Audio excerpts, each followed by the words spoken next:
धर्म पुराण, the essence of India.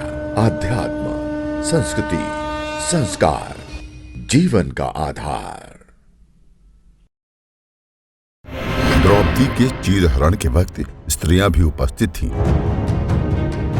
इस घोर अन्याय को देखकर स्त्रियां क्यों चुप रहीं? भीष्म पितामह ने अपने चुप रहने की क्या सफाई दी? धर्म और संस्कृति को समर्पित धर्म पुराण चैनल में आपका एक बार फिर स्वागत है। महाभारत दुनिया का सबसे बड़ा, सबसे अनूठा महाकाव्य है। कहते हैं कि जो इस ग्रंथ में नहीं है वो दुनिया में है ही नहीं, और जो कुछ भी दुनिया में है वो इस ग्रंथ में मौजूद है। इसमें उल्लेखित घटनाएं, कथाएं, उपकथाएं, दृष्टांत, रूपक, उक्तियां आदि सभी कुछ बहुत विलक्षण है। हमारा प्रयास है कि इस ग्रंथ में कही गई उन बातों को आपके सामने लेकर आएं जिसकी तरफ आपका ध्यान गया ही नहीं, और गया भी तो उसे वांछित महत्व नहीं दिया गया। इस एपिसोड में हम महाभारत के सबसे महत्वपूर्ण दूत पर्व की एक ऐसी घटना की ओर आपका ध्यान आकर्षित करेंगे जो शायद पहले आपके ध्यान में नहीं आया हो।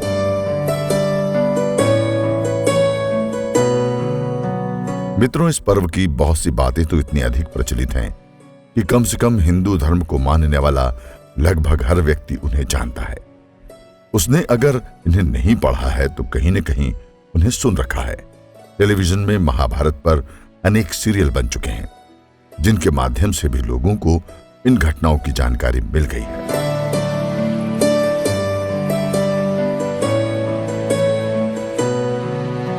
इन घटनाओं में दुर्योधन द्वारा अपने मामा शकुनी के साथ मिलकर सम्राट युधिष्ठिर को जुआ खेलने के लिए बुलाने का षड्यंत्र, शकुनी द्वारा बेईमानी से पासे पलटकर पांडवों का राजपाट जीत लेना, युधिष्ठिर द्वारा पत्नी द्रौपदी को दांव पर लगाकर उसे हार जाना, दुर्योधन के आदेश पर दुशासन द्वारा भरी सभा में द्रौपदी का चीरहरण करने का प्रयास करना, सभा में उस युग के सबसे बड़े महापुरुषों का इस घोर अपमानजनक दृश्य का मूक दर्शक बना रहना आदि शामिल है।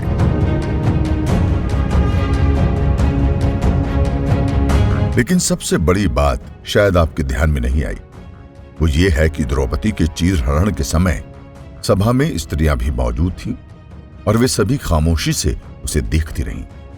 इस बात से किसी को संदेह नहीं होना चाहिए। इस अध्याय के 28वें श्लोक को ध्यान से पढ़कर देखिए। ये श्लोक इस प्रकार है।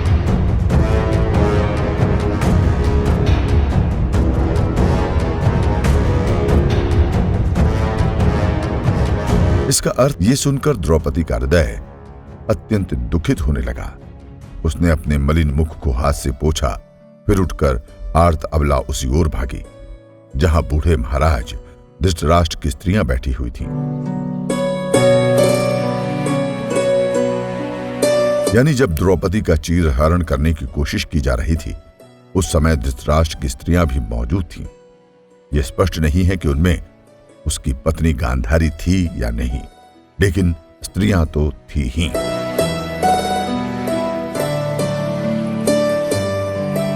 द्रौपदी सभा में बैठे महान सभासदों और अन्य देशों के राजाओं से मदद की गुहार लगा रही थी। उसकी किसी ने नहीं सुनी।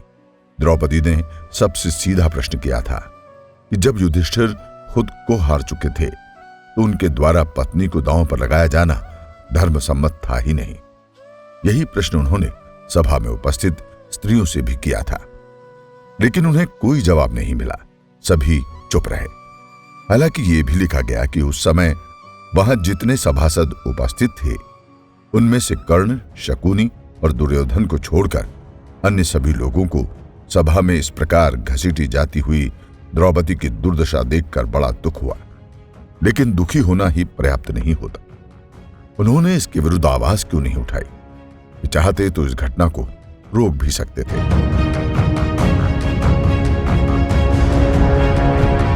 द्रौपदी ने बहुत मर्माहत होकर यह बहुत मर्मांतक बात कही कि वो सभा नहीं जहां वृद्ध पुरुष न हो। वे वृद्ध नहीं हैं जो धर्म की बात न बताएं।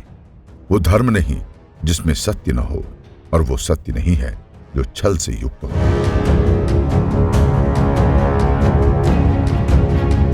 द्रौपदी द्वारा उन्हें दांव पर लगाए जाने के औचित्य पर भीष्म पितामह ने अवश्य ये कहा था, सौभाग्यशालिनी बहू, धर्म का स्वरूप अत्यंत सूक्ष्म होने के कारण मैं तुम्हारे इस प्रश्न का ठीक ठीक विवेचन नहीं कर सकता। जो स्वामी नहीं है वो पराये धन को दांव पर नहीं लगा सकता, परंतु स्त्री को सदा अपने स्वामी के अधीन देखा जाता है। अतः इन सब बातों पर विचार करने से मुझसे कुछ कहते नहीं बनता।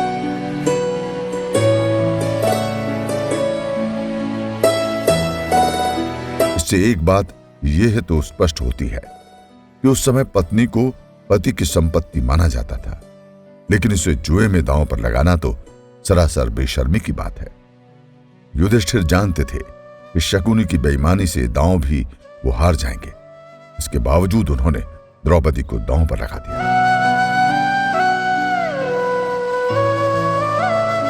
चलिए यह भी मान लिया जाए कि उस समय स्त्री को पति की संपत्ति माना जाता था और इसलिए किसी ने इसे अनुचित नहीं माना। हालांकि विदुर और धृतराष्ट्र के एक पुत्र विकर्ण ने इसके खिलाफ आवाज उठाई थी, जिसे दुर्योधन ने बलपूर्वक दबा दिया। लेकिन सभा में उपस्थित स्त्रियां अगर इसके विरुद्ध आवाज उठाती तो उसे अवश्य सुना जाता, मगर उनकी बात नहीं मानी जाती। तो इतिहास में यह तो दर्ज हो जाता कि स्त्रियों ने एक स्त्री की लाज बचाने के लिए आवाज उठाई, जैसे विदुर और विकर्ण की आवाज को भले ही दबा दिया गया हो। लेकिन इतिहास में यह तो उल्लेख हो ही गया कि उन्होंने इस अमानवीय कृत्य के खिलाफ अपनी आवाज बुलंद की।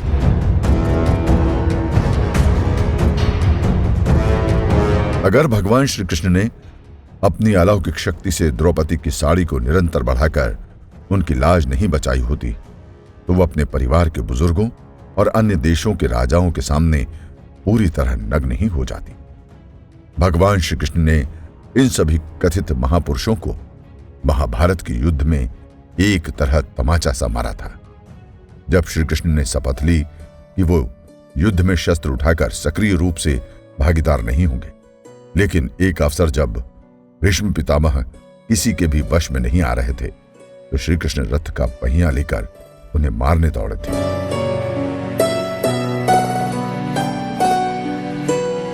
एक तरह से भीष्म, द्रोण, कृपाचार्य आदि के मुख पर एक तमाचा जैसा था।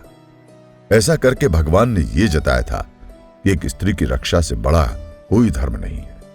स्त्री और धर्म की रक्षा करनी हो तो कोई ऐसी शपथ नहीं है जिसे तोड़ा नहीं जा सकता।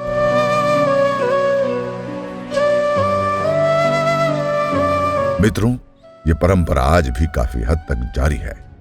परिवार में किसी स्त्री पर अत्याचार होने पर घर की स्त्रियां कम ही आवाज उठाती हैं। ज्यादातर मामलों में तो स्त्रियां ही स्त्रियों को परेशान करती हैं। वे ऐसी स्थिति उत्पन्न कर देती हैं कि परिवार के पुरुष कुछ बोल ही नहीं पाते। यदि कुछ बोलते भी हैं तो उसमें इतना फोर्स नहीं होता कि अनुचित काम पर रोक लग सके।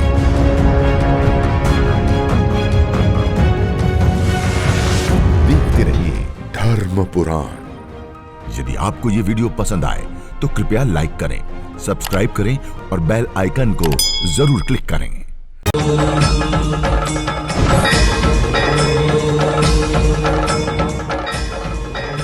धर्म पुराण, द एसेंस ऑफ इंडिया। आध्यात्म, संस्कृति, संस्कार, जीवन का आधार।